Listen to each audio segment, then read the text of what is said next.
Hello.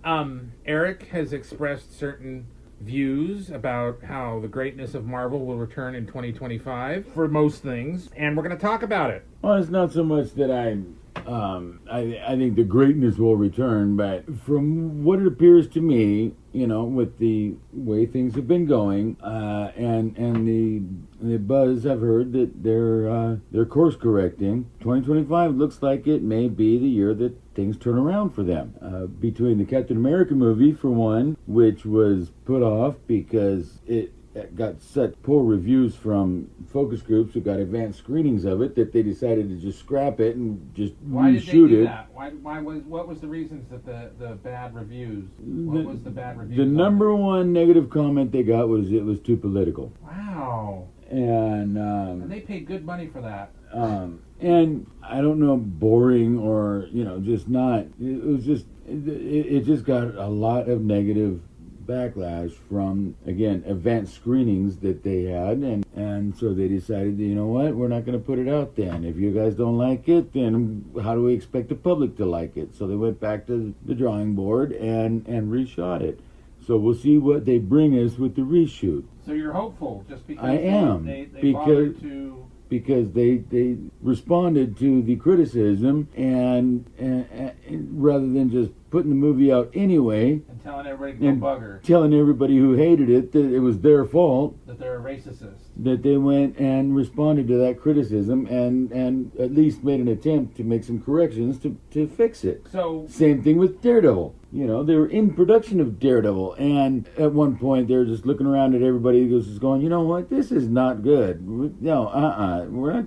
This is not what we're bringing. Shite. Huh? And so again, back to the drawing board. And I think the best decision they made on the reshoot or second round of Daredevil was they brought Deborah Ann Wall back because she was not in the first treatment. That's ridiculous. And Lord knows why, because she was one of the highlights of the show, and it wouldn't have been Daredevil without her. You got a thing for her, huh? I do have the biggest crush on her ever, but, and... why? Let's explore the crush. No, I love her work, for one. Okay. She's great in the series. Everything she does is natural, believable. I'm totally... like right there. Smitten with her, huh? And I'm not sure if I have a crush on the actress or the character. The actress or the character, but oh my, it's what the actress brings to the character that I love so much. Nice. Well, that's good. And even in her appearances in The Punisher too. I mean, she's so great. Karen Page, man, it would not have been Daredevil without Karen. And so that was, I think, the best decision they could have made. Plus, I have heard some other comments and things like that. Vincent D'Onofrio, for one, said that there's a given moment in the series that the Kingpin does. He couldn't believe got through the that actually made the cut. So it's got all the grittiness of the Netflix series. It's going to be TVMA. And wait, hold on. I have to ask a question. Is it like kind of, Last Tango in Paris when Brando's got the butter and flipped us on our belly? Or, I'm just saying, because, Oh my God, where your mind goes sometimes.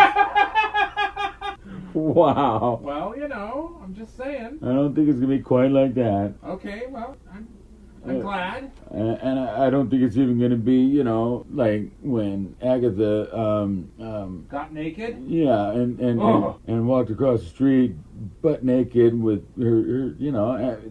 People said that's the most risque thing they've ever seen on Disney Plus. Yeah, maybe. Hey, at least I didn't see an unkempt bush or anything. I think I would have thrown up.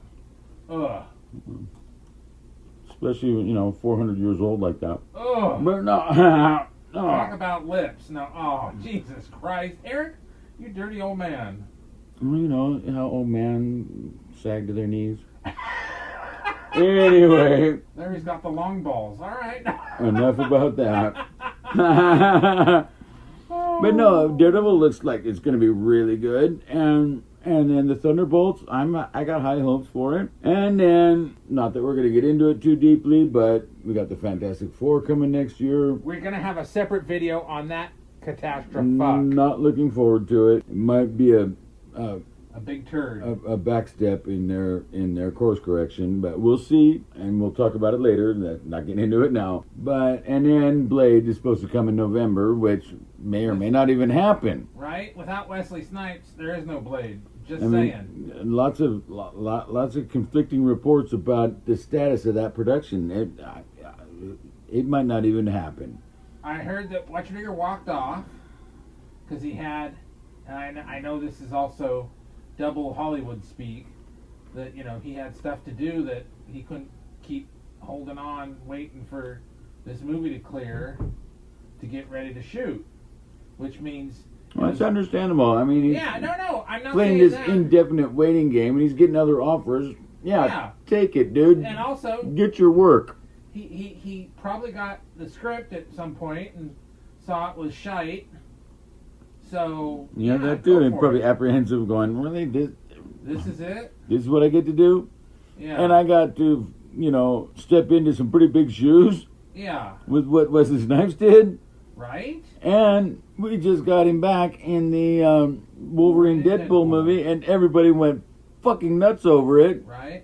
Rightfully so. Yes. And even Wesley was surprised to get the call. Oh, yeah. I seen him in the interview where he's like, I got a call from Ryan Reynolds right now? What? Really? Yeah. You want me to do what? Really? Oh, yeah, count me in. Yeah. So, and you're hopeful. But I do have high hopes. I mean, not, well... High hope! No? Yeah. What makes that ant think that he can't move that? All right.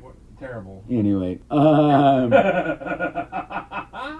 But, no, I mean, I did mention earlier in one of our other talks about Doctor Strange that, the movies have gone into a slump, and it's not like that they can't come back out of it. It's a very delicate term, slump. You went right in the shitter. And not like a shitter like a fresh one, but like a shitter that's been sitting around for 1,000 years. Where you get the funk, like one of those, filthy gas station mini mart restrooms. Looks like somebody has been murdered in there, yeah. No, but still, that doesn't mean they can't come back out of it. Yeah, absolutely. And especially with the backlash that Agatha's been getting since it hit, and it's only been 2 episodes. Hold on, you say backlash, but I think it's just proper analysis of a bad show. Tomato, backlash. Negative backlash. Wow. That they've gotten. Not everything can be softballs and blowjobs, Eric. I wish it could, but, Honestly, I can't help thinking that the timing of it couldn't have been better, or worse. Following up on The Acolyte, which got such... Right. It was so garbage, and people are already comparing it to The Acolyte, which there's no comparing the two. Do you think it was kind of planned that way by Disney? I don't. I think it was a coincidence. I don't think that Marvel and Lucas but Disney got together to make these 2 gay shows back to back like this. I don't think that was like an intentional thing that they planned. It just happened that way, and it's unfortunate. More of a synchronicity? I think so. Coincidence, synchronicity.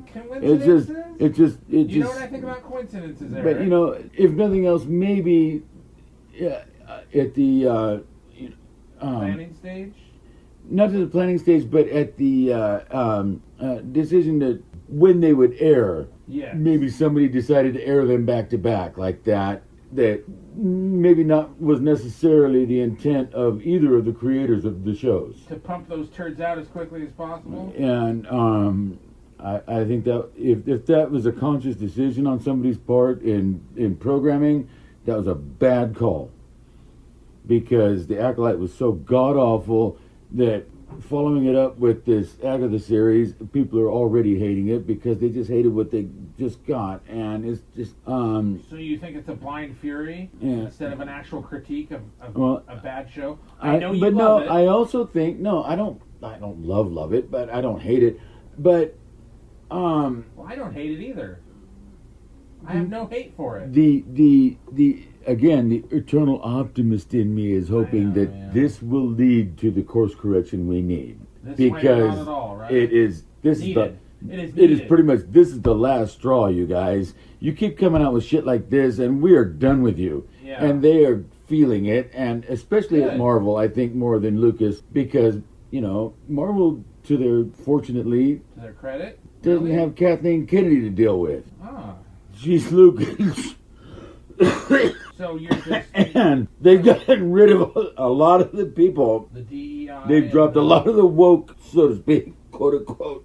The fourth wave corporate feminist woke. Yes, There you go. So you're And- hopeful. You're optimistic. I am, because Deadpool and Wolverine had such a great showing, not just in the response, but at the box office. So they see they make good movies like that, they'll make money. It's all about the money. And if they are, you know, just astute enough to look at their track record and go, well, this tanked, this tanked, this tanked. This one did well. What's the difference? And put us out, and just put out more stuff that Good product. people are going to come to. We're going to put the butts in the seats. And I think Thunderbolts is going to put the butts in the seats more than a lot of people expect. Just because you never heard of any of these characters. But they're great characters, and we need to get to know them. So bring them to us. And do a good job. That's all I ask. Not much. Not much to ask for, right, Eric? No, I'm not asking much. Just do a good job, man. Exactly. How Because hard you is have that? done so in the past. You've done such great yes, work. but those weren't the And people. set a precedent. Those weren't the people they have now. Okay, No. you had the Marvel Story Group, which I don't like calling it because it seems kind of an analysis of the Star Wars Story Group, which Right. is worried about diversity in dinosaurs. Yeah. But this group actually kind of kept the rails on the bus and kept But things yeah, moving they were like forward. an editorial story group that, yeah, kept everything consistent and made sure that, you know, things weren't, you know. Because you and I were just talking 'cause about somebody has to. Wonder Man, Yes. about how he was teased in Iron Man 3, Yes. and now you hear he's going to be a black man. And no, it was an Easter egg on the movie poster of the biopic of Tony Stark. The guy starring as Tony Stark was Yes. Wonder Man. And anyway, Anyway, but no, Eric is an eternal optimist, and I'm slightly reserved that it might not be shit. So tell us what you think. Do you think next year's going to be shit for Marvel, or it's going to be great? It's going to be the golden age. Like, share, and subscribe. Now that we've been talking, before we're done, what I'm afraid of is that we're going to get a strong start out of it, and it's going to be Peter out? It's going to fizzle out by the end of the year because, again, not looking forward to the FF, and Blade just might not even happen. So Heaven forbid. that remains to be seen. I don't know if 2025 will become known as the year that Marvel turned around, but it could be at least the start of it.